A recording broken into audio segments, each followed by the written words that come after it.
Important وظیفہ ہے۔ اب میں جو حدیث سنانے جا رہا ہوں اس میں آپ کو 3 اہم چیزیں پتہ چلیں گی۔ سرکار دو عالم صلی اللہ تعالی علیہ وسلم کا فرمان عالی شان ہے، جس نے ماہ رمضان کو پایا اور اس کے روزے نہ رکھے وہ بدبخت ہے۔ ٹھیک ہے، رمضان کو ہم نے اگر حاصل کرنا ہے تو پھر اس کی خوب قدر بھی کرنی ہے۔ آقا علیہ الصلوۃ والسلام فرماتے ہیں جس نے اپنے والدین یا کسی ایک کو پایا اور ان کے ساتھ اچھا سلوک نہ کیا وہ بھی بدبخت ہے۔ یہ بھی سوچنا ہے۔ پھر آقا فرماتے ہیں کہ اور جس کے پاس میرا ذکر ہوا اس نے مجھ پر درود نہ پڑھا وہ بھی بدبخت ہے۔ اب آپ غور کریں، یہ 3 چیزیں۔ اب نبی پاک جس کو بدبخت کہہ دیں تو پھر تو گئے نا۔ تو ماں باپ کی قدر، نبی پاک کا ذکر خیر ہو، فوراً درود پاک صلی اللہ تعالی علی محمد صلی اللہ علیہ وسلم۔ اور پھر فرمایا کہ رمضان کے روزے نہ رکھے وہ بدبخت ہے۔ تو اللہ کرے کہ ہم درود پاک کی قدر سمجھنے والے بن جائیں، محبت کے ساتھ بآواز بلند درود پاک پڑھ لیں۔ صلو علی الحبیب صلی اللہ تعالی علی محمد صلی اللہ علیہ وسلم۔ مرحبا صد مرحبا، پھر آمد رمضان ہے، کھل اٹھے مرجھائے دل، تازہ ہوا ایمان ہے۔ یا خدا ہم آسیوں پر یہ بڑا احسان ہے، زندگی میں پھر عطا ہم کو کیا رمضان ہے۔ ابر رحمت چھا گیا ہے اور سما ہے نور نور، فضل رب سے مغفرت کا ہو گیا سامان ہے۔ ہر گھڑی رحمت بھری ہے، ہر طرف ہیں برکتیں، ماہ رمضان رحمتوں اور برکتوں کی کان ہے۔ یا الہی تو مدینے میں کبھی رمضان دکھا، مدتوں سے دل میں یہ عطار کے ارمان ہے۔ سبحان اللہ۔ اے میرے پیارے اسلامی بھائیو، یہ وہ مہینہ آنے والا ہے جس میں نیکیوں کا اجر بڑھا دیا جاتا ہے، جنت کے دروازے کھول دیے جاتے ہیں۔ ہمارا سب سے بڑا جو دشمن ہے شیطان، ہمیں کون بہکاتا ہے، ہمیں گناہوں کی طرف کون کھینچنے کی کوشش کرتا ہے، وہ شیطان ہے۔ مگر شیطان کو قید کر دیا جاتا ہے، یعنی جس سے مقابلہ ہے نا اس کو تو قید کر دیا، اب ہمیں موقع دیا گیا کہ خوب نیکیاں کر لو۔ اور سبحان اللہ، اللہ قرآن مجید فرقان حمید میں فرماتا ہے شہر رمضان الذی انزل فیہ القرآن۔ یہ مہینہ کون سا ہے؟ کہ رمضان کا مہینہ جس میں قرآن نازل کیا گیا۔ اس آیت کے اس جز سے پتہ چلتا ہے کہ یہ ماہ قرآن ہے، نزول قرآن کا مہینہ۔ ایک اور جگہ قرآن مجید فرقان حمید فرمایا جاتا ہے کہ یا ایھا الذین آمنوا کتب علیکم الصیام کما کتب علی الذین من قبلکم لعلکم تتقون۔ اے ایمان والو، تم پر رمضان کے روزے فرض کیے گئے جیسے کہ پچھلی قوموں پر فرض کیے گئے۔ پچھلی قوموں پر بھی روزے فرض تھے، ان کا الگ الگ دن تھے، الگ الگ انداز تھا، مگر جو وجہ، جو ریزن قرآن نے بیان کیا نا کہ اس لیے فرض کیے گئے لعلکم تتقون، تاکہ تم تقوی اختیار کرو، تاکہ تم پرہیزگاری اختیار کرو۔ تو روزے آ رہے ہیں ہمیں متقی بنانے کے لیے، ہمیں پرہیزگار بنانے کے لیے۔ اب ہم نے دیکھنا ہے کہ ہم نے ان روزوں کو کیسے گزارنا ہے، اس کا استقبال کیسے کرنا ہے، ان روزوں کو جس کو کہتے ہیں نا اس کا ٹائم کیسے اسپینڈ کرنا ہے۔ بدقسمتی یہ ہے کہ کچھ لوگ روزے رکھ کر بھی گناہ کر رہے ہوتے ہیں، روزے رکھ کر بھی اللہ کی نافرمانی کر رہے ہوتے ہیں۔ ایک بات یاد رکھیے، روایتوں میں آتا ہے کہ جو بندہ بھوکا پیاسا رہے، روزہ رکھے اور پھر بھی گناہ سے باز نہ آئے، تو اللہ کو ایسے بھوکا پیاسا رہنے کی کوئی حاجت نہیں ہے۔ روزہ صرف کھانے پینے سے رکنے کا نام نہیں ہے۔ آنکھیں حرام دیکھ رہی ہیں اور بندہ روزہ رکھا ہوا ہے، کان حرام سن رہے ہیں اور بندہ روزہ رکھا ہوا ہے، زبان حرام بول رہی ہے اور ہم روزے سے، یہ کون سا روزہ ہے؟ یقیناً کھانے پینے سے رکنا ہے مگر گناہوں سے بھی رکنا ہے۔ اچھا دیکھیں، رمضان میں گناہوں کی شدت، اس کی سزا کی جو شدت ہے وہ کیوں بڑھ جاتی ہے؟ یعنی میرے اور آپ کی آسانی کے لیے شیطان بند کر دیا گیا، نیکیاں کرنا آسان کر دیا گیا، ثواب کا اجر بڑھا دیا گیا، مگر یہ کیسا بندہ ہے کہ پھر بھی گناہ سے باز نہیں آ رہا؟ آپ سوچ رہے ہیں کہ آپ کی میری فلیکسیبلٹی کے لیے، ہمارے لیے نیکیاں آسان کرنے کے لیے ہمارے دشمن کو بند کر دیا گیا، مگر پھر بھی بندہ گناہ کرتا ہے۔ اچھا، یہاں ایک بڑا دلچسپ سوال بھی لوگوں کے ذہن میں آتا ہے کہ جناب اگر شیطان بند ہے تو بندہ پھر گناہ کیوں کرتا ہے؟ ٹھیک ہے نا، آپ کہہ رہے ہیں شیطان بند ہو جاتا ہے تو لوگ رمضان میں بھی جھوٹ بولتے ہیں، رمضان میں بھی معاذ اللہ فلمیں ڈرامے دیکھ رہے ہوتے ہیں، بدکاری، بے حیائی، بہت سارے برے کام چل رہے ہوتے ہیں، تو یہ کیوں؟ تو علماء نے بڑی پیاری مثال دی ہے۔ کبھی سائیکل چلائی ہوگی آپ نے، تو فرمایا سائیکل چلاؤ، چلاتے رہیں اور کچھ دیر کے بعد سائیکل کے آپ پیڈل مارنا چھوڑ دیں، مگر سائیکل پھر بھی کافی دیر تک خود چلتی ہے کیونکہ پیڈل آپ نے پیچھے کافی مار لیے تھے۔ تو بتایا جو 11 مہینے شیطان نے آپ کے پیڈل مارے ہیں نا، ٹھیک ہے، 11 مہینے چلتے رہے شیطان کے ساتھ، اب شیطان تو بند ہو گیا، باقی کام اسی انہوں نے خود ہی کر رہے ہیں۔ وہ شیطان بند ہے، بندہ خود ہی وہ جو پیڈل مارے سائیکل چل رہی ہے، بریک تو لگاؤ بھائی، ہاں بریک لگا لو گے تو پھر نہیں چلنی، کیونکہ پیڈل مارنے والا اب کوئی نہیں ہے۔ مگر مسئلہ یہ کہ ہم بریک مارنے کے لیے تیار نہیں ہوتے نا، ہماری جو عادتیں ہیں ہم اس کو کنٹینیو کر لیتے ہیں۔ معاذ اللہ، جس کی جھوٹ بولنے کی عادت، بد نگاہی کی عادت، موبائل پر الٹی سیدھی چیزیں دیکھنے کی عادت، لڑائی جھگڑے کی عادت، گالی گلوچ کی عادت، حرام کمانے کی عادت، وہ رمضان میں اس لیے بند نہیں ہوتی کہ اس نے بریک نہیں لگاتا۔ وہ مجھے اور آپ کو ابھی سے بریک لگا لینا ہے، 3-4 دن تو شیطان سے لڑ لو یار، پھر تو ویسے ہی رمضان آ جائے گا، وہ بند ہو جائے گا۔ ابھی سے پریکٹس کرنی ہوگی۔ ایسا نہیں ہوگا کہ جب اعلان ہوگا کہ مبارک ہو ماہ رمضان کا چاند نظر آ گیا تو ہماری ساری بری عادتوں کے سوئچ آف ہو جائیں گے، جھوٹ کا سوئچ آف، بدنگاہی کا آف، لڑائی جھگڑے کا آف، نہیں، وہ آپ کو آف خود کرنے پڑیں گے، اور ابھی سے کریں اس کو۔ پلان کریں کہ مجھے رمضان میں کوئی گناہ نہیں کرنا، رمضان نیکیوں کے لیے آ رہا ہے۔ اس مہینے میں ایک بار کیا ہوا کہ پیارے آقا علیہ الصلوۃ والسلام ممبر اقدس پر تشریف لے گئے تو آپ نے آمین ارشاد فرمایا۔ طویل حدیث ہے، میں اس کا ایک جز سنا دیتا ہوں۔ آمین ارشاد فرمایا تو صحابہ نے کہا حضور آپ نے آمین فرمایا؟ کہ جبریل امین آئے تھے، انہوں نے دعا کی کہ جو رمضان کو پائے اور اپنی مغفرت نہ کروا سکے وہ ہلاک و برباد ہو جائے۔ نبی پاک فرماتے میں نے اس دعا پر آمین کہا ہے۔ مجھے بتائیں دعا کرنے والا کون؟ فرشتوں کا سردار روح الامین۔ آمین کہنے والا کون؟ نبیوں کے سردار صلی اللہ تعالی علیہ وآلہ وسلم۔ مجھے بتائیں کوئی شک و شبہ باقی بچتا ہے اس دعا کے قبول ہونے میں؟ 100% مقبول ہے نا۔ دعا ہو رہی ہے کس کے لیے؟ جو رمضان کو پا کر اپنی مغفرت نہ کروا سکے۔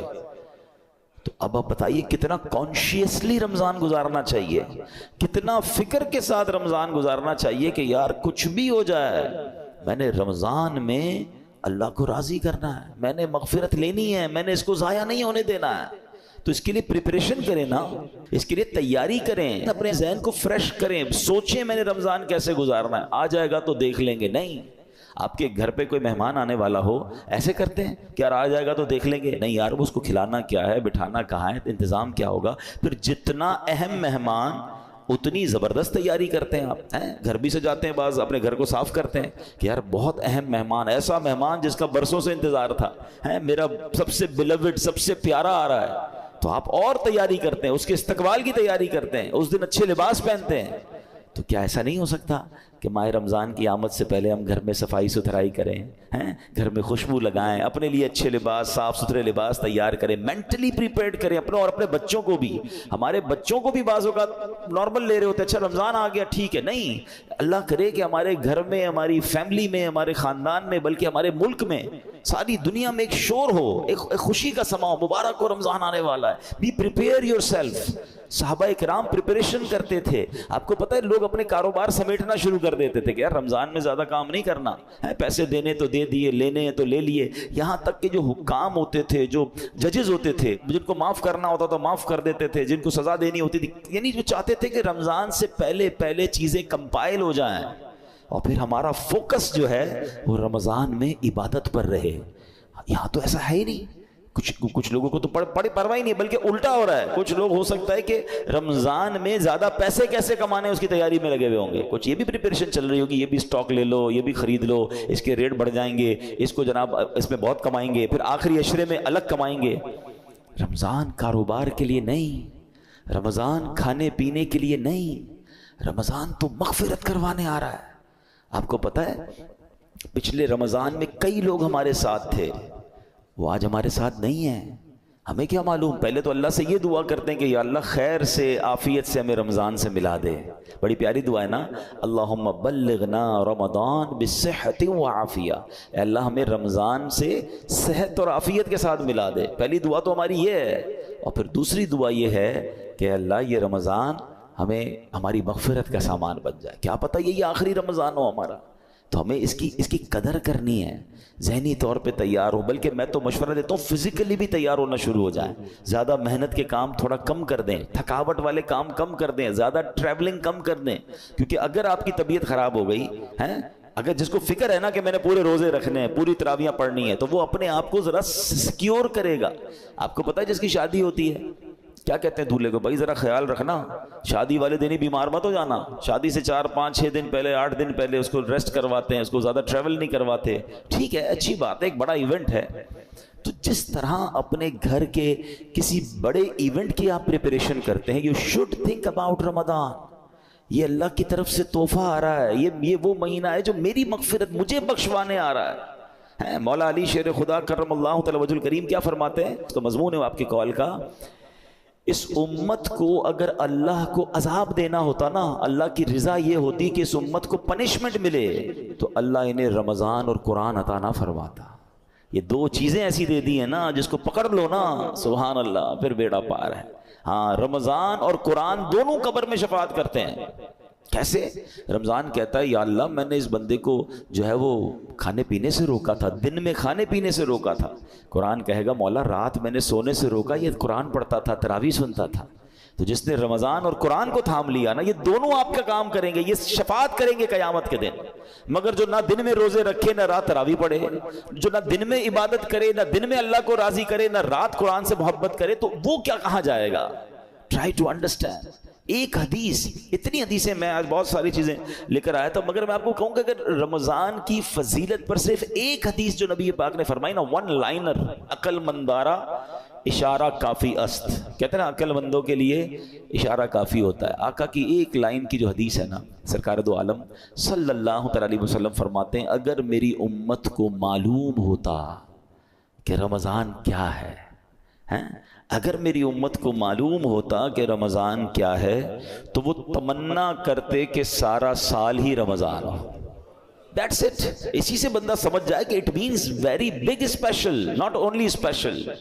ایسا مہینہ ہے، اور نبی پاک سبحان اللہ آپ کا ایٹیٹیوڈ ہی بدل جاتا تھا، آپ کا اسٹائل ہی بدل جاتا تھا۔ آپ تو اللہ کے حبیب ہیں، دن رات اللہ کی عبادت میں تھے، مگر بی بی عائشہ صدیقہ رضی اللہ تعالیٰ عنہ فرماتی ہیں، دیکھیں گھر کی بات تو گھر والے ہی بتا سکتے ہیں نا، ہماری امی حضور بتاتی ہیں کہ رمضان آتا میرے آقا کے چہرے کا رنگ بدل جاتا، خوف خدا، گڑ گڑاتے تھے، روتے تھے، دعائیں کرتے، بستر پر کم آتے ہیں، رات رات بھر نوافل اور دعائیں ہو رہی ہیں، سبحان اللہ۔ اب مجھے بتائیں کہ اللہ کے حبیب ہیں جن کے صدقے مجھے اور آپ کو رمضان ملا ہے، وہ بستر پر کم جا رہے ہیں، وہ رات بھر عبادت کر رہے ہیں، ان کے چہرے کا رنگ بدل رہا ہے۔ جبریل امین آتے تھے تو پیارے آقا جبریل امین کے ساتھ قرآن کا دور کرتے تھے، اور سبحان اللہ خوب سخاوت کرتے تھے۔ یہ میرے آقا کے چند وہ کام ہیں جو اب ماہ رمضان میں اسپیشل کرتے تھے۔ ہمارے یہاں حال کیا ہے، آقا آرام کم کر دیتے تھے، ہم آرام بڑھا دیتے ہیں۔ ہمارے کئی لوگ جو رمضان میں سوتے ہی رہتے ہیں، بھائی آپ سوتے رہیں گے تو آپ نے پھر کیا روزے کو پایا؟ دیکھیں ایکچولی روزے کے کچھ میسیجز ہیں۔ روزہ ایسے رکھنا ہے، ایک تو جیسے میں نے بتایا کہ صرف کھانے پینے سے نہیں، گناہوں سے بھی بچنا ہے۔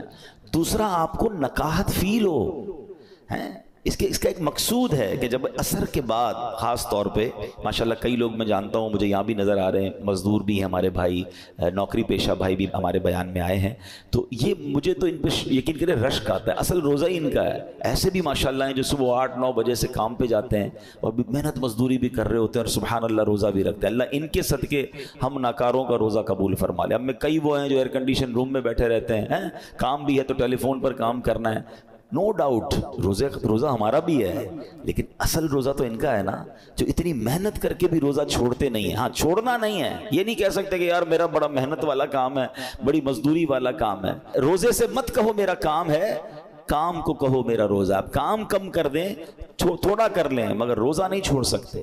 تو میں یہ بتانا چاہ رہا تھا کہ آپ نے دیکھا ہے جب آپ کا روزہ ہوتا ہے تو عصر کے وقت بڑی عجیب سی فیلنگ شروع ہو جاتی ہے، کسی چیز کا جی نہیں چاہتا، تھکاوٹ لگ رہی ہوتی ہے، پیاس لگ رہی ہوتی ہے، زیادہ بات کرنے کو جی نہیں چاہتا، غصہ کرنے کو جی نہیں چاہتا، بحث کرنے کو جی نہیں چاہتا۔ کیوں؟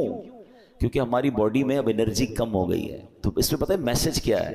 اے بندے تیری اوقات یہ ہے، یہ اصل اوقات جو پتہ چلتی ہے نا، جو کرو فر جاہو جلال کے ساتھ بہت زیادہ دھوم مچا رہے ہوتے ہیں، ان کو افطار سے پہلے اپنی پوزیشن خود چیک کرنی چاہیے کہ ابھی کیا حال ہے.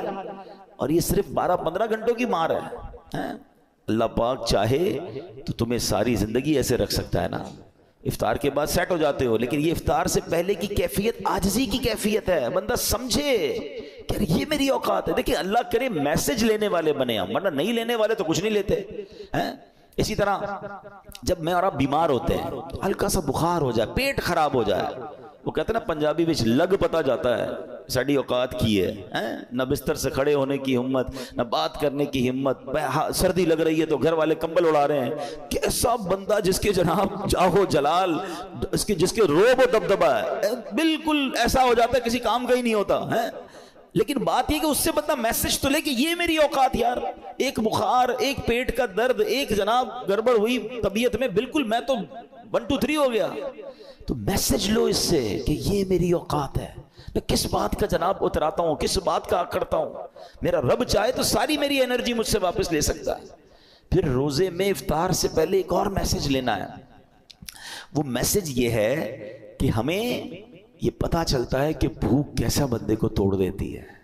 ہمیں پتا ہے ہم افطار کے بعد کھانا کھا لیں گے، مگر کئی بیچارے وہ ہوتے ہیں جو سارا سال بھوکے ہیں. کئی بار مہینے میں جن کے گھر میں روٹی نہیں پکتی ہے، ان کا تو گویا روز ہی روزہ ہے نا، وہ تو روز اس کمزوری سے گزر رہے ہیں. کئی بچے ہیں جن کو پورا کھانا نہیں مل رہا. پاکستان کی تو رپورٹ آئی تھی کہ کئی بچے ہیں جن کو پراپر نیوٹریشن ہی نہیں ملتا، وہ بڑے نہیں ہو پاتے، ان کی نشو نمائی نہیں ہو پا رہی، کیونکہ نہ ان کو پروٹین مل رہا ہے، نہ ان کو دودھ مل رہا ہے، نہ ان کو غذا مل رہی ہے.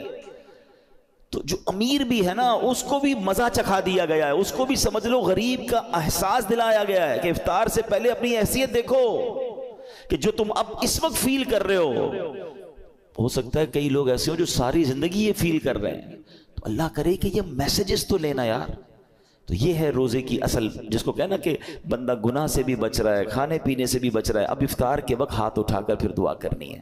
آپ کو پتہ ہے خاص وقت ہے افطار کا، حدیثوں میں آتا ہے جس کا مضمون ہے کہ روزانہ رمضان میں افطار کے وقت 10 لاکھ گناہ گاروں کو جہنم سے آزاد کر دیا جاتا ہے. اور وہ 10 لاکھ کون سے ہیں؟ کہ جن پر گناہوں کی وجہ سے جہنم واجب ہو چکا تھا. مجھے سچ بتاؤ پھر افطار کے وقت ہماری کیفیت کیا ہونی چاہیے؟ کاش ہم اپنے گھر والوں کو بات سمجھائیں. ہمارے گھر میں تو ایک ہنگامہ مچا ہوا ہوتا ہے، بھائی جلدی سے شربت لے آؤ، تو پکوڑے کدھر ہیں، تو دہی بلے کدھر ہیں، پتہ نہیں افطار ہے یا کوئی مارکا ہے. ارے یہ مغفرت کا وقت ہے. اگر واقعی آپ نے افطار کا انتظام کرنا بھی ہے تو اپنی فیملی سے بھی، ان بیچاروں کو بھی کچن سے نکالیں، ان کو کہیں 10 منٹ پہلے ختم کر دیں، سب کچھ دسترخوان پہ رکھ دیں اور آپ بھی آ جائیں. اب مل کے دعا کرتے ہیں. کتنا اچھا گھر ہوگا، کتنا اچھا دسترخوان ہوگا کہ باپ بھی بیٹھا ہے، ماں بھی بیٹھی ہے، بچے بھی بیٹھے ہیں، اور سب کے ہاتھ اٹھے ہیں کہ مولا آج پھر افطار میں 10 لاکھ بخشے جائیں گے. اے اللہ ہماری بخشش فرما دے، ہمیں محروم نہ کیجیے. اور کراچی والوں کو تو گولڈن چانس یہ ملتا ہے کہ جس وقت ہمارے افطار کا وقت ہوتا ہے، عین اسی وقت، یعنی اس سے 15-20 منٹ آدھا گھنٹہ پہلے مدنی چینل پر شاندار دعاؤں کا سلسلہ ہوتا ہے. آپ اپنے گھر والوں کے ساتھ مدنی چینل پر شامل ہو جائیں. وہ دعائیں ہو رہی ہیں، آہیں ہیں، آنسو ہیں، اللہ کے ولی اور پھر ہزاروں لوگ اعتکاف میں پورے مہینے کے رمضان میں فیضان مدینہ میں ہوتے ہیں. تو نہ جانے کس کی آمین کے صدقے ہمارا بیڑا پار ہو جائے. بلکہ میں تو ایک مشورہ دوں گا کراچی والوں کو کہ کچھ افطار فیضان مدینہ میں جا کر کریں. آپ کو بہت ساری فرائز نہیں ملیں گی وہاں پر، بہت خوبصورت فروٹ کی ٹرے نہیں ملے گی، مگر روحانی آپ کو بہت کچھ ملے گا. وہاں فیضان مدینہ میں یہ اہتمام ہی نہیں ہوتا. وہاں پانی کی بوتل دے دی جاتی ہے، 1-2 کیلے دے دیے جاتے ہیں. اس کے بھی پیچھے بھی امیر اہل سنت کی بڑی پیاری حکمت ہے. اللہ کرے ہم کو سمجھ آ جائے کہ افطار سے پہلے جس نے سموسے بھی کھانے ہیں، کباب بھی کھانی، پیاز بھی اس میں ڈلی ہوئی ہے، اور اس کے بعد نماز بھی مغرب کی پڑھنی ہے، تو منہ سے بدبو نہیں آئے گی. اللہ کرے ہم مسجد کی نماز کی قدر محسوس کریں. بھائی سب چیزیں مغرب کے بعد بھی تو ہو سکتی ہیں نا، تو پانی پی لیں، کھجور کھا لیں، منہ کو اچھی طرح صاف رکھیں تاکہ ہم عبادت کر سکیں. تو یہ ایکچول دعا کا وقت ہے. تو میں مشورہ دوں گا کہ آپ عصر کے بعد فیضان مدینہ چلے جایا کریں، جب جا سکیں وہاں افطار کریں، پھر گھر آ کے جو کھانا ہے کھائیں بھائی. لیکن وہ جو وقت ہے مغفرت کا، وہ جو وقت ہے دعاؤں کا، اس کو ضائع مت ہونے دینا. اور یہ رمضان میں یہ موقع آتا ہے، تو آپ گھر میں دعا کریں، مدنی چینل پر شامل ہو جائیں، جیسے بھی کریں، مگر اس وقت کو خاص سمجھیں. بٹ رہا ہے، مغفرت کے پروانے بٹ رہے ہیں. اور اسی طرح جیسے ہم نے بیان میں کہا آخری بات کہ ماہ رمضان میں گناہ نہیں کرنا. حدیث پاک میں آتا ہے جس کا مضمون ہے جو رمضان میں ایک گناہ کرے اس کے 1 سال کے اعمال برباد کر دیے جاتے ہیں. مولا علی شیر خدا کرم اللہ تعالی وجہ الکریم نے ایک قبر کو دیکھا. آپ اللہ کے ولی تھے, بہت بڑے صحابی بھی ہیں, تو آپ نے دیکھا اس قبر والے کو عذاب ہو رہا ہے, اور وہ قبر والا پکار رہا ہے, اے علی میں آگ میں جلایا جا رہا ہوں, مجھے الٹا پلٹا جا رہا ہے, مجھے بچاؤ. مولا علی شیر خدا کرم اللہ تعالی وجہ الکریم نے اللہ کی بارگاہ میں دعا کی کہ مولا یہ بندہ جل رہا ہے, اسے نجات دے دے. تو ارشاد ہوا اے علی آپ اس کی سفارش نہ کریں. تو عرض کرتے مولا میں سفارش نہ کروں, وجہ کیا ہے؟ کہا اے علی یہ وہ بندہ ہے جو دن میں تو روزے رکھتا تھا مگر رات گناہوں سے باز نہیں آتا تھا. اب بتائیں دن میں روزے رکھ کر رات گناہ کرنے والے کو یہ عذاب دیا جا رہا ہے, تو جو روزے بھی نہیں رکھ رہا اس کا کیا حال ہوگا؟ تو رمضان میں نیکیوں کا اجر واقعی بڑھ جاتا ہے مگر گناہ کا عذاب بھی بڑھا دیا جاتا ہے, کیونکہ یہ مہینہ گناہ کرنے کے لیے نہیں ہے, یہ اللہ کا مہینہ ہے. اب ادھر رمضان کی راتوں میں کوئی کرکٹ کھیل رہا ہے, کوئی لوگوں کی نیندیں خراب کر رہے ہیں, غلط کاموں میں لگے ہوئے, نہ کریں ایسا. یہ دعاؤں کا مہینہ, یہ مغفرت کا مہینہ, یہ تلاوت کا مہینہ ہے. Prepare your self. تو بہرحال اللہ کرے کہ ہم اپنے اس مہینے کی قدر کرنے میں کامیاب ہو جائیں. دعوت اسلامی کے زیر انتظام مدنی چینل پر بھی بہت خوبصورت پروگرامز آتے ہیں. جب آپ کو وقت ملے آپ مدنی چینل دیکھنا شروع کر دیں. علم دین سیکھ رہے ہوں گے, دعائیں ہو رہی ہوں گی, تو اس کی برکتیں حاصل ہوں گی. اللہ پاک ہمیں عمل کرنے کی توفیق عطا فرمائے. آمین بجاہ النبی الامین صلی اللہ تعالی علیہ وسلم.